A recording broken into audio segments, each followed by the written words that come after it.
गाड़ी से आया हूं, मेरे मन में आया कि अब यहां से मैं पैदल जाता हूं, तो ये कार जो है मैं इस गांव के लोगों को गिफ्ट कर दूं, तो आपको फायदा होगा नहीं होगा? होगा? है? फायदा होगा नहीं होगा? नहीं होगा। कैसे हो जाएगा? गाड़ी चलानी आती है आप लोगों को, फिर कैसे होगा? जब गाड़ी चलानी ही नहीं आती तो कैसे फायदा होगा? चलिए अब मैं एक काम करता हूं कि जब गाड़ी छोड़ के जाऊंगा तो 1-2 दिन रुक के जाऊंगा, आपको गाड़ी की ट्रेनिंग देके जाऊंगा, फिर तो फायदा कर लोगे? हैं? फिर तो फायदा कर लोगे ना? नहीं कर पाओगे, क्योंकि गाड़ी को चलाना पड़ेगा। जब तक गाड़ी को चलाओगे नहीं तो गाड़ी तुम्हें कोई फायदा देने वाली नहीं है। सही कह रहा हूं? महाभारत की कहानी में क्या होता है कि एक राजा है, नाम है कृष्ण, सुना है नाम? और कृष्ण जी जो है दुर्योधन के पास जाते हैं। किस लिए आते हैं? कि भाई दुर्योधन को समझाने के लिए। अब समझाने का तरीका क्या होता है? समझाने का तरीका होता है कि दोनों पक्षों में जो है शांति स्थापित हो जाए।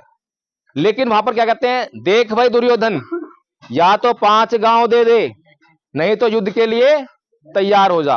अब बताओ समझाने तरीका है क्या? और वो 5 गांव क्यों दे दे, बताओ मुझे। कभी कंबल बांटने से गरीबी दूर हुई है क्या? भोजन दान करने से, कंबल बांटने से गरीबी दूर होती है क्या? तो दुर्योधन तो समझदार है कि इनको 5 गांव दिए तो फिर ये ताकतवर हो जाएंगे, फिर अटैक करेंगे। क्यों 5 गांव दो और किस लिए दो? नहीं, किस बात के लिए 5 गांव दो? कोई सोचता है इस बात को? ये मांग जो है कृष्ण जी की सही है या गलत है? अच्छा चलो ठीक है, उसने मना कर दिया, अब हमें झगड़ा शांत करना है ना? अगर कृष्ण जी को झगड़ा शांत करना होता तो एक उपाय और था। कृष्ण जी खुद भी तो हजारों गांव के राजा थे, कितनी पृथ्वी के राजा, तो उन्होंने क्यों नहीं 5 गांव दे दिए? 5 क्यों, 10 दे देते, 100 गांव दे देते। शांति तो करना था, आग तो बुझानी थी, लेकिन नहीं। क्योंकि जो संस्कृति ये सिखाती हो कि हमें अगर कोई हमें 1 गाली दे तो हमें 10 गाली देनी है, तो वहां शांति कैसे हो जाएगी? हो जाएगी क्या? तो युद्ध किस लिए हुआ? शांति स्थापना के लिए, धर्म की स्थापना के लिए। और वहां पर लाखों लोग मारे गए, मारे गए। लाखों लोगों के मारे जाने के बाद भी क्या शांति स्थापित हो गई? धर्म बच गया? नहीं बचा। फिर किस लिए युद्ध हुआ और किस लिए कराया है? अच्छा, वो साथ किसका दे रहे हैं? दुर्योधन अगर पापी है तो युधिष्ठिर क्या है? धर्मराज है। अच्छा, धर्मराज कैसे हैं? जुआ खेलना धर्म है, जुआ खेला उन्होंने। बताइए, आप अपने बच्चों को जुआ खेलना सिखाते हैं क्या? मना करते हैं। क्यों मना करते हैं? गलत काम है। धर्मराज कर रहे हैं और आप कह रहे गलत काम है, ऐसा कैसे हो जाएगा? जो काम धर्मराज कर रहे हो और ईश्वर साक्षात उसका सपोर्ट कर रहे हो, तो वो काम गलत होगा या सही होगा? आप ईश्वर की निंदा कर रहे हैं, आप पर मुकदमा चल सकता है। आपको पता है? आपको कल ही हम बच के आए हैं, बड़ी मुश्किल से कल ही बच के आए हैं। अकल की बात कहना इस देश में बहुत भारी पड़ता है, अकल की बात नहीं कह सकते हैं? अच्छा, जुआ खेला तो खेला, लेकिन अपने भाइयों को दांव पे लगा दिया। अब बताइए, ये धर्म है? अपने भाइयों को, इंसानों को जुए में दांव पे लगाना धर्म है क्या? सोच लीजिएगा हाँ ना करने से पहले। मैं नहीं कह रहा हूं, मैं तो पूछ रहा हूं खाली, मैं ये नहीं कह रहा हूं कि धर्म है धर्म है। जो कह रहे हो आप कह रहे हो, आप भुगतना, ठीक है? अच्छा, भाइयों को लगा दिया, चलो ठीक है, कोई बात नहीं। पत्नी को दांव पे लगा दिया, ये धर्म हो गया? मतलब अधर्म की पराकाष्ठा को पार कर दिया, अधर्म करने की हद पार कर दी। और हम कह रहे हैं धर्मराज युधिष्ठिर, धर्म को बचाना है। किस धर्म को बचाना है? अधर्म तो खुद कर रहे हो और कह रहे हो धर्म को बचाना है। कैसे धर्म बचेगा? धर्म कैसे बचेगा है? फिर आप जो है हिंसा से जो है शांति स्थापित करना चाहते हैं। लेकिन इसी देश में एक और महामानव हुए, भगवान बुद्ध। उन्होंने कहा कि ना ही वेरन वेराणी समंति कुदाचन अवेरन च समंति ऐस धम्मो सनातनो, कि वैर से कभी वैर शांत नहीं होता, अवैर से ही वैर शांत होता है। आप बताइए भगवान बुद्ध सही कह रहे हैं गलत कह रहे हैं? सही कह रहे हैं गलत कह रहे हैं? कैसे? अगर आपको कोई गाली देता है तो आप क्या करते हो?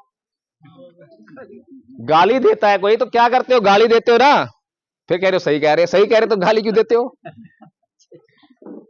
तो जो व्यक्ति इस देश के लिए कल्याणकारी है, आपका कल्याण चाहता है, उसको तो हमने देश से भगा दिया है, और उसकी संपत्ति पर कब्जा कर लिया, उसकी संपत्ति पे कब्जा कर लिया, और हमने शुरू कर दिया पाखंड। किस चीज का पाखंड?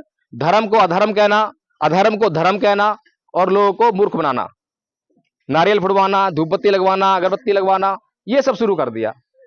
तो धर्म क्या हुआ? भगवान बुद्ध कहते हैं, अभी बताया आचार्य जी ने, कि सब पापस्य करणं कुशलस्य उपसंपदा सचित पर्योदपनं एतं बुद्धानुशासनं, कि सभी प्रकार के पाप कर्म नहीं करना। अभी जो कल लोग हमारे ऊपर जो हमला करने आए थे लोग, जो है, जो अपने आप को सनातनी कह रहे थे, वे लोग जो है पाप करने वाले थे या पुण्य करने वाले थे? बहुत सारी ऑडियो रिकॉर्डिंग्स है, ऑडियो पर तो मैं गाली निकाल सकता हूं ना, कोई मेरे से फोन पे बात करे तो निकाल सकता हूं, कोई मेरे ऑडियो सुने तो वहां भी आपको पता लगेगा, एक बार भी सामने से गालियां आ रही हैं, सामने से धमकियां आ रही हैं, लेकिन मैं गालियां नहीं निकालता और समझाता हूं। मैं कल भी उनको समझाने का प्रयास कर रहा हूं, लेकिन उनको समझना नहीं है, उनको खाली सनातन सनातन चिल्लाना है। अभी उन्हीं सनातन चिल्लाने वालों को सनातन का मतलब भी नहीं मालूम है कि सनातन क्या है। पूछ लो तो कुछ नहीं मालूम है। अगर ये पूछ लो तो तुम जिसकी रक्षा करना चाहते हो, क्या तुमने उसको पढ़ा है? बताइए मुझे। कि बुद्ध को नहीं मानेंगे, अरे भाई मत मानो, हम इसको मानेंगे, मानो। मैं जबरदस्ती कर रहा हूं क्या? क्या आप लोगों से मैं जबरदस्ती कर रहा हूं? आप लोगों से कोई जबरदस्ती कर रहा हूं मैं कि इसको मत मानो, इसको मानो? मैं अपनी बात कह रहा हूं। जैसे स्कूल में टीचर अपनी बात कहता है, वो सिखाता है, और कोई बच्चा ना पढ़ना चाहे, जबरदस्ती करेगा कोई? तो ऐसे ही मैं भी बता रहा हूं कि क्या है, क्या धर्म है, क्या अधर्म है, मैं बता रहा हूं। अगर आपको लगता हो कि मेरी बात सही है तो मानिए, लगता हो कि नहीं ये आदमी तो मैं बेवकूफ बना रहा है तो बिल्कुल मत मानिए। इतनी आसान सी बात है। तो ऐसे ही अभी हमने पूछा कि भाई धार्मिक हो, तो आपने कहा हाँ धार्मिक है। ये तो कहना अच्छा लगता है ना, लेकिन धार्मिक होने के लिए अपने स्वभाव में परिवर्तन करना पड़ता है, जिसको लोग बोलते हैं धर्म परिवर्तन। समझते ही नहीं धर्म परिवर्तन क्या है। धर्म परिवर्तन का मतलब हुआ स्वभाव में परिवर्तन करना। जैसे कि एक आदमी मंदिर जाता है, जाते हैं लोग मंदिर, क्या करने आते हैं? बच्चों क्या करने आते हैं? पूजा करने। लोटा लेके जाएंगे, आरती करेंगे, धूपबत्ती करेंगे, अगरबत्ती करेंगे, कुछ चैंटिंग करेंगे, है ना, और उनकी पूजा हो गई। ऐसे ही एक मुस्लिम व्यक्ति मस्जिद जाता है, वो किस लिए आता है? नमाज अदा करने, नमाज पढ़ता है, रोजे रखता है।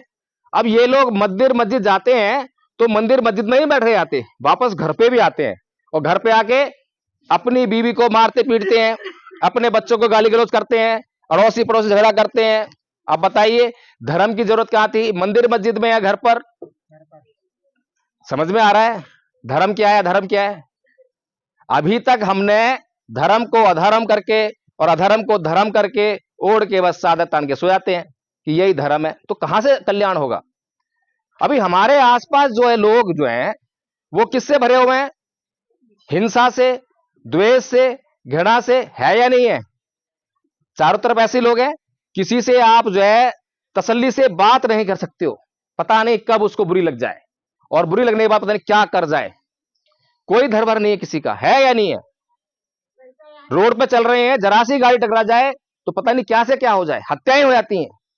ऐसे समाज का निर्माण किया है हमने, जहां पर भगवान बुद्ध की शिक्षाएं साफ साफ कहती हैं कि वैर से कभी वैर शांत नहीं होता। मैं किसी को गाली दूं और पलट के वो मुझे गाली दे तो उससे कभी शांति बैठने वाली नहीं है। लेकिन अगर कोई मुझे गाली दे और मैं गाली नहीं दूं और पलट कर उससे बात करूं कि भाई साहब जरूर मुझसे कुछ गलती हुई होगी, भाई कुछ गाली दे रहा है, गुस्सा कर रहा है, तो गलती मेरे से ही हुई होगी। ऐसा होता ही नहीं होता। 99% केसेस में ऐसा ही होता है। अब तो ऐसा भी होने लगा कि बिना बात के भी लोग गाली देते हैं, ऐसा भी होने लगा है, क्योंकि स्वभाव बहुत विकृत हो गया है। धर्म का अधर्म जो है इतना घटिया तरीके से हो गया है, इतना नीचे स्तर चला गया है कि अब तो लोग बिना बात के भी गाली देते हैं। देते हैं नहीं देते? बहुत से लोग तो आपस में बातचीत करते हुए गाली देते हैं, उन्हें पता ही नहीं चलता कि वो क्या कर रहे हैं। माँ बहन बेटियां बैठी हुई हैं, उनके सामने गाली चल रही हैं। आपके यहाँ भी ऐसा होता है क्या? आपके यहाँ भी ऐसा होता है? होता ही नहीं होता है? बताइए। हम कहते हैं धार्मिक है। कैसे धार्मिक है? किस धर्म को मानने वाले हैं? और गाली देकर उस धर्म का हम बहुत नाम कर रहे हैं? तो इसीलिए जो है, अगर कोई व्यक्ति मुझे गाली दे और मैं उसको गाली नहीं दूं, तब क्या होगा? बताइए मुझे, क्या होगा? क्या होगा? गाली जो है मुझे कहां लगती है? गाली कहां लगती है बताइए मुझे?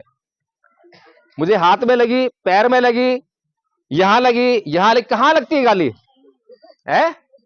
कहीं लगती? फिर क्यों आदमी दिमाग खराब हो जाता है? भाई गाली है क्या? अगर मैं आपको मद्रासी भाषा में गाली दूं तो क्या करोगे आप? ऐसे खड़े हो, ऐसे खड़े रहोगे। जितनी मर्जी गाली दे दूं, है? अंग्रेजी में गाली दे दूं आपको, मैं अंग्रेजी नहीं आती हो आपको, अंग्रेजी में गाली दूं, ऐसे खड़े रहोगे। इसका मतलब ये हुआ कि गाली क्या है? गाली शब्द है, और शब्द क्या है? ध्वनि है, आवाज है।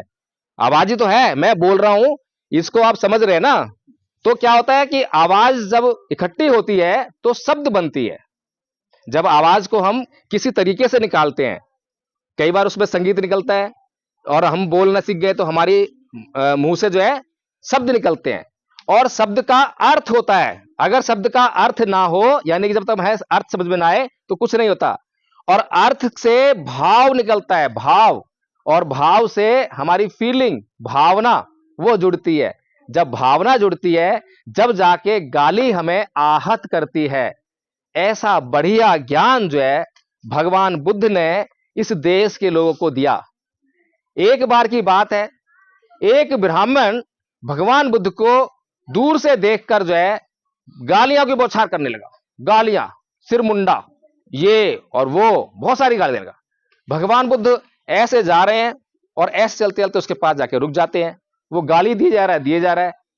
अब बहुत देर गाली देने के बाद बड़ा परेशान होकर बोलता है, अरे सूर्यमुंडे, मैं तुझे गालियां दे रहा हूं तो सुनाई नहीं दे रहा क्या? तुझे कुछ नहीं हो रहा? भगवान बुद्ध कहते हैं कि भाई ये बताओ, अगर मैं तुम्हारे लिए कोई उपहार लेकर आऊं और तुम्हें मैं उपहार दूं और तुम उस उपहार को लेने से मना कर दो तो क्या होगा? तो वो बोलता है कि क्या होगा? अगर तुम उपहार लेने से मना कर दोगे तो वो उपहार मेरे पास रहेगा। सीधी सी बात है। तो भगवान बुद्ध कहते हैं, भाई इसी तरह से जितनी भी तुमने मुझे गालियां दी, मैं उन गालियों को स्वीकार करने से इंकार करता हूं। अब वो गालियां किसके पास रहेंगी? उसी के पास।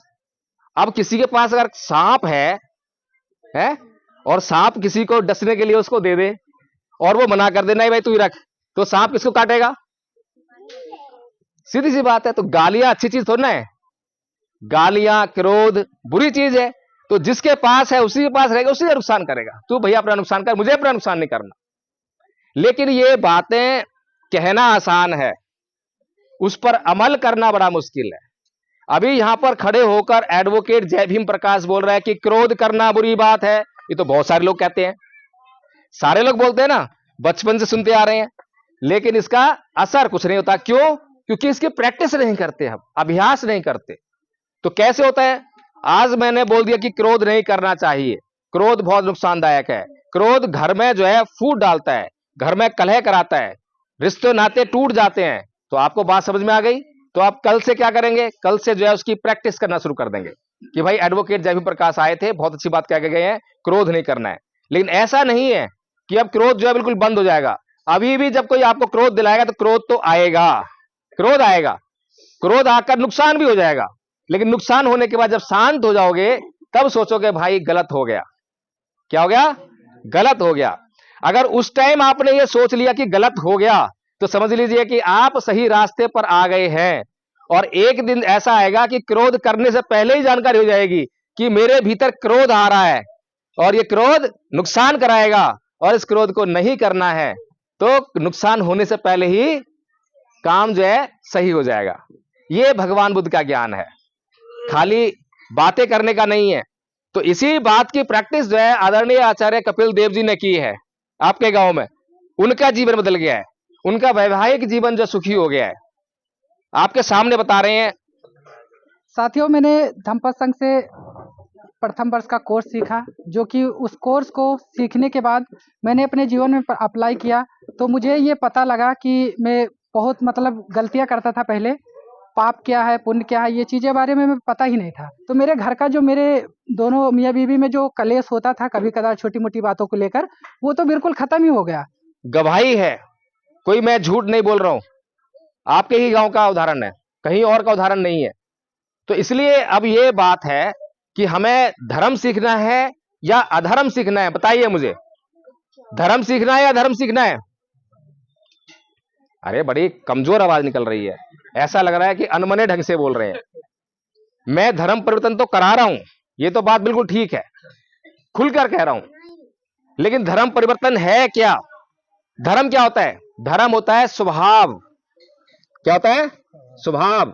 अभी हमारे स्वभाव में क्या है? अभी हमारे स्वभाव में है क्रोध, घृणा, द्वेष, हिंसा। ये होनी चाहिए क्या? तो इसका परिवर्तन होना चाहिए। तो यही तो धर्म परिवर्तन है। मैं कोई आपको ये नहीं कह रहा कि तुम ये माला पहन लेना, कहा है मैंने? तुम ये ताबीज बांध लेना है, ये जो पैंट है इसको ऊपर कर लेना है, कुर्ता बहुत नीचे कर लेना, दाढ़ी रख लेना, कहा है मैंने? नहीं कह रहा। मैं तो खाली ये कह रहा हूं कि जो अभी तक गलत काम होता आया है उसको समाप्त करना सीखना है। कितने लोग तैयार है? हाथ खड़ा करो। महिलाएं क्या चाहती हैं? क्या आप चाहती है कि जैसे अभी तक जो मर्द लोग हैं जैसे गाली गलौज करते हैं वैसे करते रहें? बहुत खुश हैं आप लोग? कोई बात नहीं, मुझे बहुत खुशी हो रही है कि आप लोग इतने तैयार हैं। चलिए, अब जितने लोग तैयार हैं तो अभी जो कोर्स, ये जो कोर्स है ना, ये कोर्स महत्वपूर्ण है।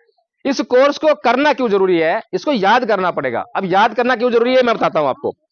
मान लीजिए कि मैं आपको एक कार गिफ्ट कर दूं, उपहार में आपको कार दे दूं। जैसे मैं भी गाड़ी से आया हूं, मेरे मन में आया कि अब यहां से मैं पैदल जाता हूं, तो ये कार जो है मैं इस गांव के लोगों को गिफ्ट कर दूं, तो आपको फायदा होगा नहीं होगा?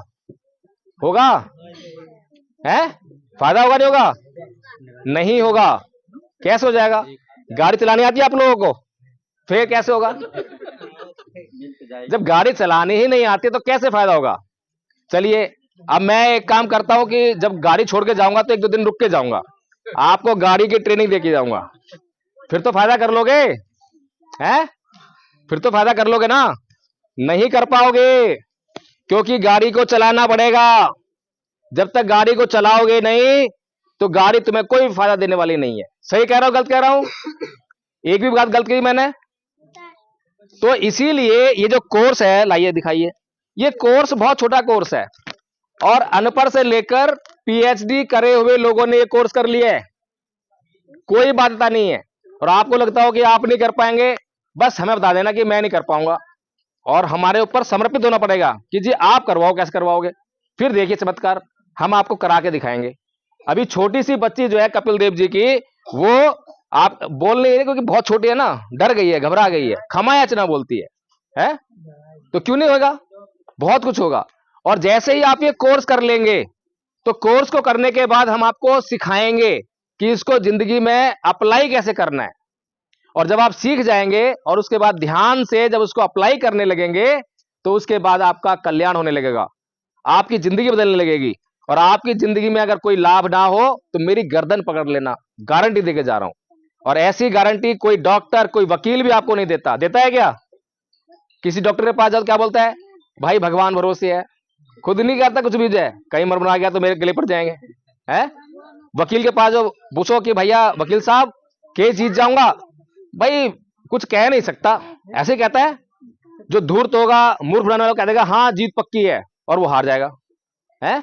लेकिन मैं इतना रिस्क ले रहा हूं, मैं आपको ये कह रहा हूं कि ये कोर्स करके और इसको अप्लाई करके देखना, अगर लाभ ना हो तो मेरी गर्दन पकड़ लेना, सजा आपकी भुगतने वाला मैं। ठीक है? अब इसी बात पे एक कहानी सुनाता हूं, इसी बिल्कुल कार वाली घटना पे। हमारे एक साथी हैं, दिल्ली पुलिस में काम करते हैं। तो एक दिन जो है उनकी मैडम का फोन आया कि प्रकाश जी घर पे आ जाइए, 3 दिन से बोलचाल बंद है। 2 महीने से हम लोग जो है, वो दोनों हस्बैंड वाइफ और हम दोनों हस्बैंड वाइफ रोज पार्क में जाते थे। खेल कूद करने के बाद जो है उनको एक मैं धम्पति की गाथा सिखा रहा था।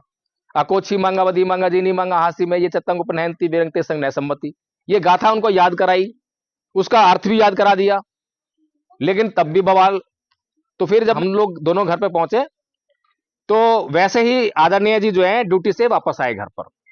तो उनकी मैडम जो है गिलास में पानी लेकर आई। तो क्या बोलते हैं कि अगर ये दोनों लोग घर पे ना आए होते तो ये पानी का गिलास तेरे मुंह पर देकर मारता। अब सोचिए कितना विकट गुस्सा है, गंभीर है कि नहीं है, कोई चांस नहीं है बनने की। लेकिन मैंने उनसे एक बात पूछी कि आदरणीय जी ये बताइए कि हम हर रोज एक गाथा याद करते हैं। हाँ जी करते तो हैं, उसका अर्थ क्या है वो बताइए मुझे। इतना पूछते ही तुरंत उनके चेहरे पर मुस्कान आ गई, हंस पड़े और वो पानी का गिलास लिया, पी लिया, पूरा क्लेश खत्म, तुरंत खत्म। सोचिए दवा है या नहीं है, दवा है या नहीं है। आपके घर में भी ऐसा होता है, नहीं होता? छोटी छोटी बातों पर कलेश होते हैं, झगड़े होते हैं, लेकिन हम सहन नहीं करना जानते। इसमें हमने लिखा हुआ है क्षमा करना सीखिए। अभी हमारी जिंदगी में है ये गुण? बताइए, क्षमा करते हैं क्या हम? एक मिनट में उबल पड़ते हैं। फिर है सहनशील बनिए। कोई सहन करता है? नहीं है। अप्रमादी रहिए, यानी कि जब तक लक्ष्य ना हासिल हो जब तक जो है काम में लगे रहिए। और धैर्य रखिए, सब कुछ बदलने वाला है। बदल रहा है ना, बदल रहा। अभी 1 घंटे पहले मैंने यहां बोलना शुरू किया होगा और अब मैं जो बोल रहा हूं दोनों एक ही हैं, अलग अलग हैं? अलग अलग है, अलग अलग है या एक ही? बताइए, अलग अलग है ना। अब मैं वो जय भीम प्रकाश नहीं रह गया जो 1 घंटे पहले यहां आया था। अब मैं बहुत बदल गया हूं, लेकिन ये परिवर्तन देखने में बहुत धीमा है, लेकिन जब इसको और सूक्ष्म स्तर पर देखेंगे तो बहुत तेज हो रहा है। 1 सेकंड में लाखों बार बदलता है ये जो है। तो इसलिए ये जो भगवान बुद्ध का धम्म है, इस कोर्स को करने के लिए जिन लोगों ने हामी भरी है, तो मैं चाहता हूं कि वो एक बार खड़े हो जाएं। गुस्सा करना सिखाऊं तो ये आप लोगों को क्या सिखाएंगे? गुस्सा सिखाएंगे। मैं इनको गाली देना सिखाऊं तो क्या सिखाएंगे? गाली देना। तो इसीलिए मैं इनको जो सिखाऊंगा ये सीखेंगे, तो फिर जो है आप लोगों को भी वही सिखाते रहेंगे व्यवहार से। आप लोग इनको गाली देंगे, ये नहीं देंगे गाली, फिर एक दिन आप भी गाली देना बंद कर दोगे। ये ऐसे बदल जाएगा हमारा। तो खड़े हो जाइए। कौन कौन कोर्स करना चाहता है? ये कोर्स कौन कौन करना चाहता है?